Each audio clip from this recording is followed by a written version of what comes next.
Hey, what's up, everybody? It's Pop Anime Comics here from PopAnimeComics.com and the Pop Anime Comics Lounge podcast, where I interview voice actors, comic writers, and artists, cosplayers, and professional wrestlers. New episodes every Sunday, and this is the wrap-up show. We're going to be talking about My Hero Academia, Season 4, Episode 72, Red Riot.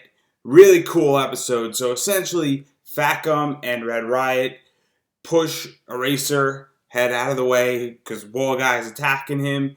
Then they get thrown down to this chamber separated from the group, and immediately two guys appear. One of them super strong, Raptor, I want to say his name, super fighter type, punches him, shatters Red Riot's arm, and then Fat Gum says, if I don't do something, we're surely going to die, and if I mess up, we're going to die anyway. And so he starts absorbing Rappa's punches, and his game plan is to absorb it and take all the punches and essentially store it up into one gigantic shot to beat Rappa and his partner, who is a barrier producing, and that entire team is kind of the ultimate spear and shield type of team. And during the entire episode, as Red Riot sort of has fear in his face, he has this memory going back to middle school and not being a hero and being a coward and kind of being weak. And he sees Mina, who went to his middle school, and she steps up in several instances to be a hero and foster friendships and to kind of correct injustices that are happening.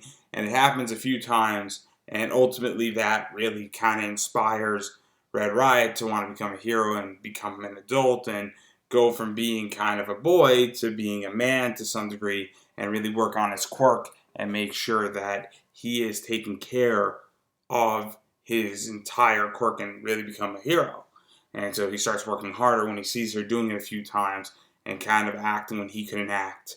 And it leads all the way up to that, and we really get that sense of what makes him him, what makes him a hero, and we get that backstory and that drive of what makes him a hero. And we're kind of getting a lot of that as of lately in My Hero Academia, where we got it with Sun Eater, we just got it with Red Riot.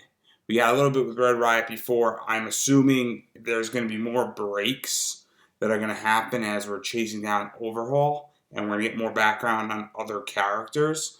That is what I think it's going, but it's the idea that he then comes into UA with red hair and ready to be a hero and actually liking his quirk, and then flash forward back to real time. Fat Gum is getting ready to finish it off. The barrier is put up, and then Red Riot jumps right in front of Fat Gum, absorbs it, and if he says it'll break, I'll reharden. If it'll break, I'll reharden. And then that gives an opening for Fat Gum to basically do an ultimate move. And we see Fat Gum like with blonde hair and kind of skinny because he used up all of his fat to essentially absorb all those punches and store the energy and use that energy, throws a gigantic punch, breaks barrier guy, throws a barrier, breaks the barrier, and defeats the two individuals, the barrier guy and Rappa, who's the ultimate fighter guy.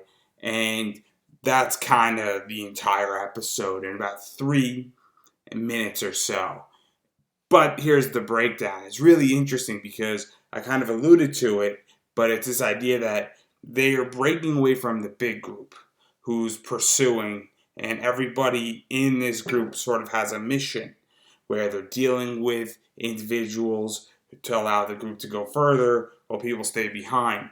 And it reminds me very much of when Naruto, led by Shikamaru, chased down Sasuke, where everybody was like, I'm staying behind, you guys go ahead, I'm going to hold up this enemy.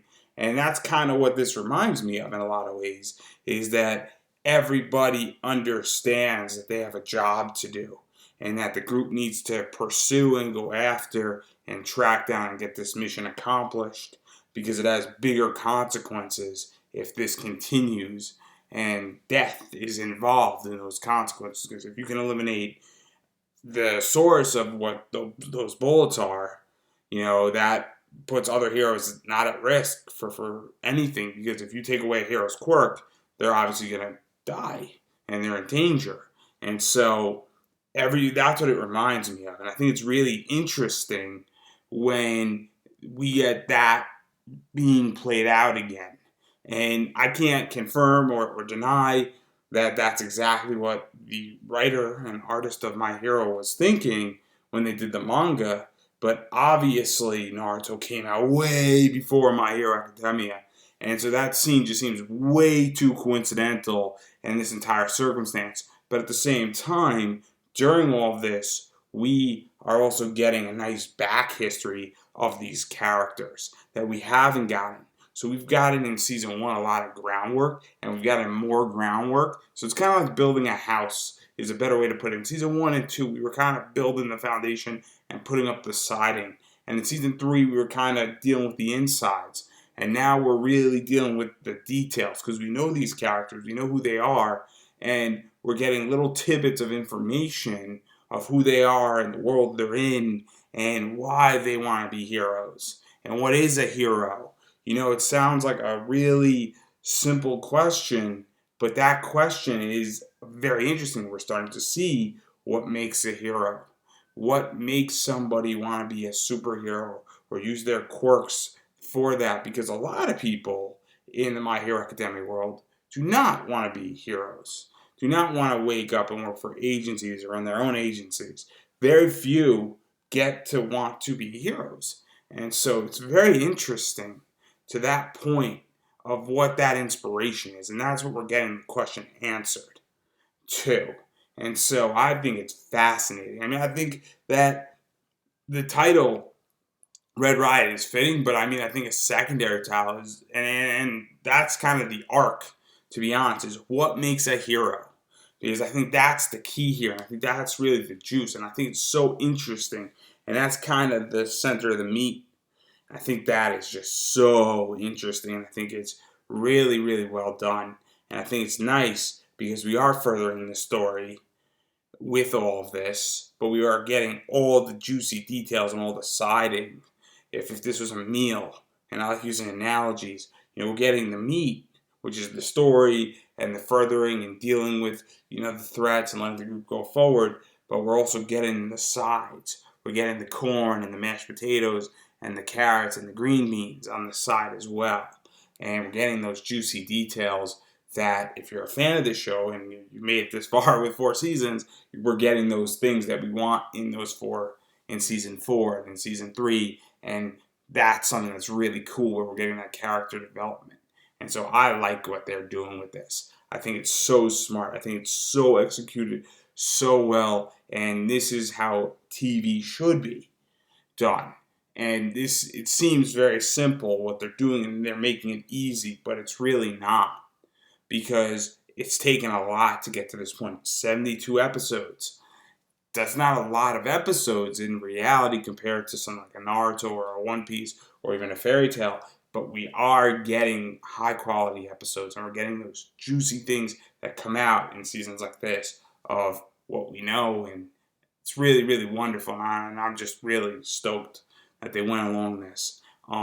As far as really needing to watch this episode, though, I'll be honest with you. Love the episode. Big fan of the show. If you love My Hero Academia. But this entire arc, if it's going to go like this for a few more episodes, you really don't need to actually watch it. I do have to make that clear because no real information as far as who Overhaul is has been displayed. There's been no real new knowledge. It is a good way to put it. But we are inching closer and we're getting those action scenes. And you can make the argument with this episode and the last episode, it was a bit of filler. There's only maybe 3 or 4 minutes of actual content that matters. So if there was ever a My Hero Kai or a My Hero Academia censored down, where you want to condense it down into like 2 seasons, you could eliminate some of this stuff.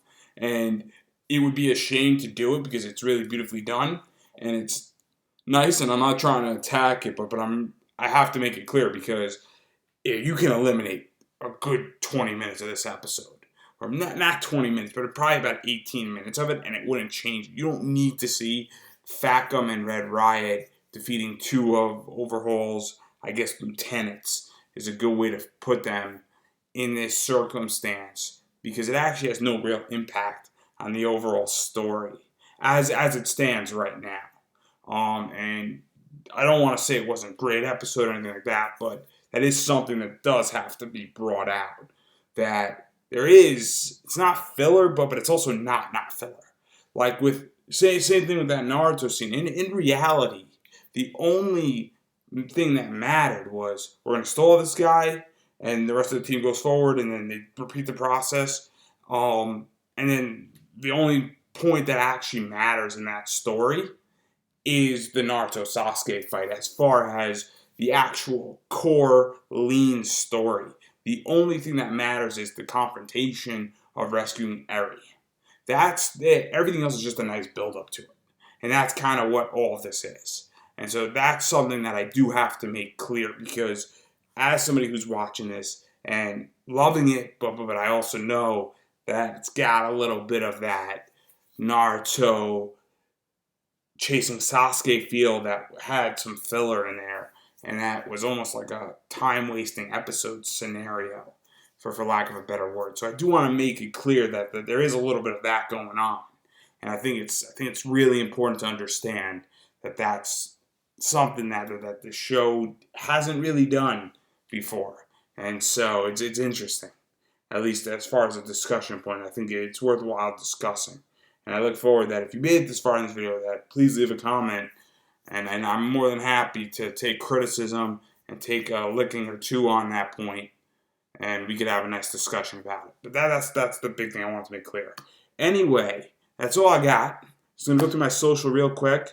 PopAnimeComics.com. Articles relating to anime, comics, pop culture. You can definitely check me out on Facebook. That's Pop Anime Comics. You could give that a like. You could follow me on Twitter at PopAnimeComics. You can check out my Instagram. That's PopAnimeComics. I have a pro wrestling t-shirt shop. That is Pro Wrestling Tees. Just type in Pop Anime Comics. You could type in Pro Wrestling Tees on Google /Pop Anime Comics. I'm pretty sure it'll pop up. Or you can go to their website and check out my merch. It's really cool. It's an up-folding steel chair. She looks like Zelda met Leafa from SAO. And she's got a steel chair.